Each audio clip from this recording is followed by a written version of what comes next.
Mas eu queria somar à nossa conversa a engenheira e doutoranda Tássia Lins da Silva Quaresma. Ela é uma, digamos assim, uma especialista em explosões, não é, Tássia? Tem estudado muito com relação a isso. Eu quero agradecer já de antemão a sua participação aqui no Tá No Ar Campinas. Ô, Tássia, queria que você tentasse explicar para o pessoal em casa. A gente sabe que a explosão ela é perigosa pela própria explosão em si, mas também pelas consequências que vêm logo depois, não é? E o que tudo leva a crer em Rio Claro, Otássia, é que grande parte das coisas aconteceram depois dessa explosão por causa dessa corrente de ar, não é isso? Bom dia.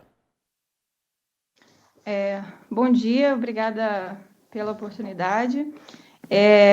Sim, a magnitude dos efeitos físicos, né, a gravidade das consequências que decorrem de uma explosão, elas podem ser inúmeras. E podem envolver tanto queimaduras, né, de vários graus de severidade, e também danos às estruturas do entorno. Você tem os efeitos principalmente devido à radiação térmica desprendida ali do fenômeno que a gente até denomina como bola de fogo. Pelas imagens, a gente consegue até observar, logo após a explosão, a formação daquele cogumelo, né? Que é o que a gente chama de bola de fogo.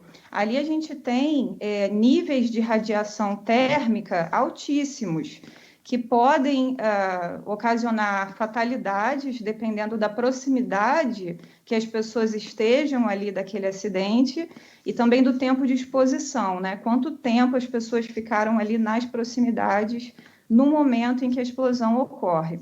E, fora isso, a gente tem o deslocamento da onda de sobrepressão, que também decorre frações de segundos ali, logo após a explosão ocorrer.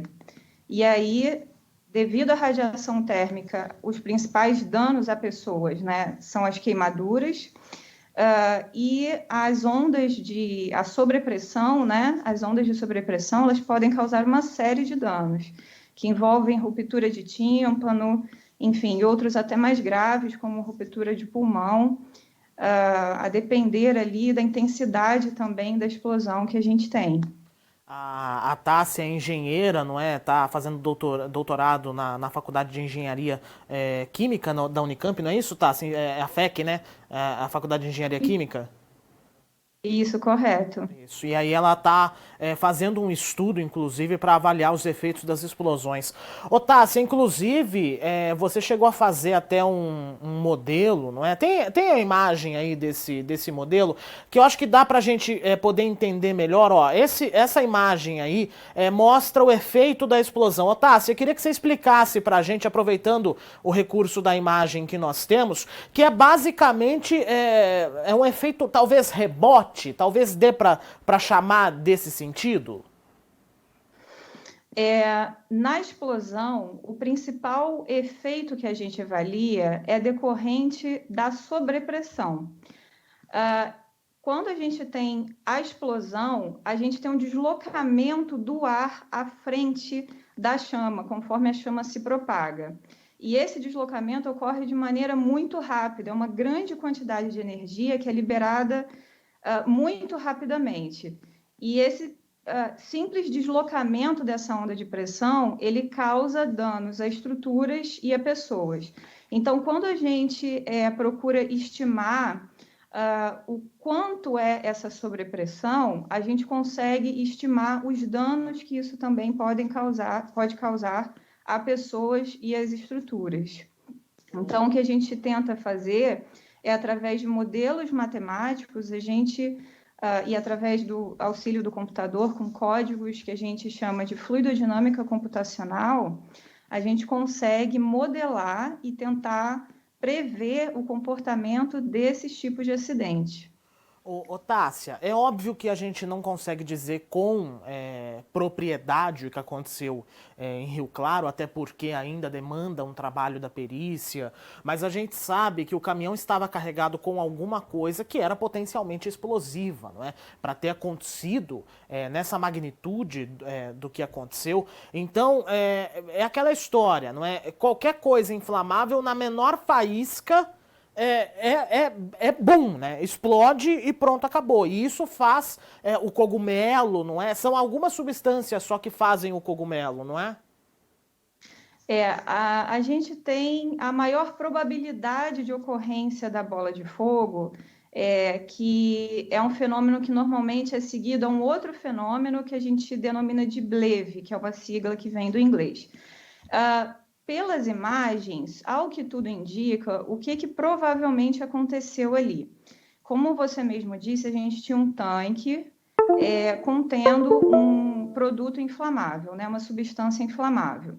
Ao que parece, ao observar as imagens, mas isso conclusivamente um estudo de investigação do acidente que vai poder dizer futuramente, mas ao que parece, quando a gente tem a ocorrência de um incêndio externo a esse tanque que contém o material inflamável, esse incêndio ele transmite calor para o tanque e vai gradativamente aumentando toda a temperatura do tanque, que por consequência aumenta a pressão dentro desse tanque. Num determinado momento, o que ocorre é a falha estrutural desse tanque, e que basicamente é a explosão física. O material do tanque, ele rompe, liberando todo esse produto inflamável que ainda resta lá dentro. Nessa liberação, você tem a expansão muito rápida do material inflamável lá dentro. E essa expansão muito rápida é o que a gente consegue observar ali naquela explosão mais vigorosa que a gente consegue ver das imagens. É o bleve seguido de bola de fogo.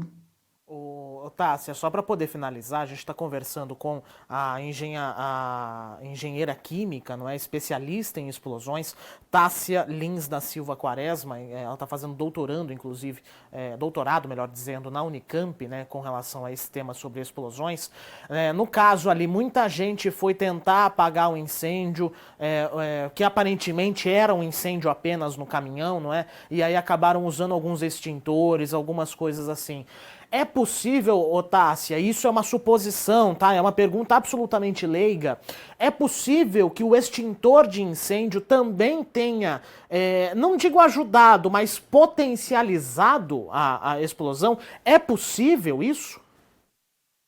Em algumas situações é possível. Aqui eu não vou ser capaz de afirmar se nessa situação específica do incêndio, né, do caminhão, isso ocorreu.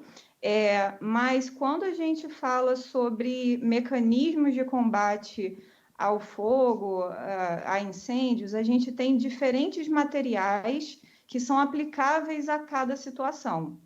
E isso depende muito também da magnitude do incêndio, depende do tipo de substância inflamável com que você está lidando. Provavelmente, naquela situação, é muito pouco provável que o instrumento, o tipo de extintor que as pessoas tentaram usar tenha agravado ali e contribuído para a explosão, porque o perigo maior que você tem naquela situação é o tanque contendo o material inflamável em si. Então, pelas imagens, a gente consegue ver que o incêndio ele já estava bastante desenvolvido. E um mero extintor de incêndio, desses que a gente tem em casa ou em prédios, né, residenciais ou comerciais, eles não seriam capazes de extinguir o fogo já naquela proporção. Entendi. Tássia Lins da Silva Quaresma, engenheira química da Unicamp, especialista em explosões, conversou ao vivo com a gente aqui no Tá No Ar Campinas para poder ajudar a gente a entender em alguma forma por que a explosão ganhou essa magnitude, por que ganhou essa proporção tão imensa. Tássia, mais uma vez, muito obrigado por atender a equipe da Rede Família em um momento tão conturbado, não é, que tem acontecido aqui na nossa região. Uma boa tarde para você. Boa tarde, eu que agradeço e desejo melhoras às pessoas atingidas por esse acidente. Sem sombra de dúvidas. Obrigado, viu, Tássia?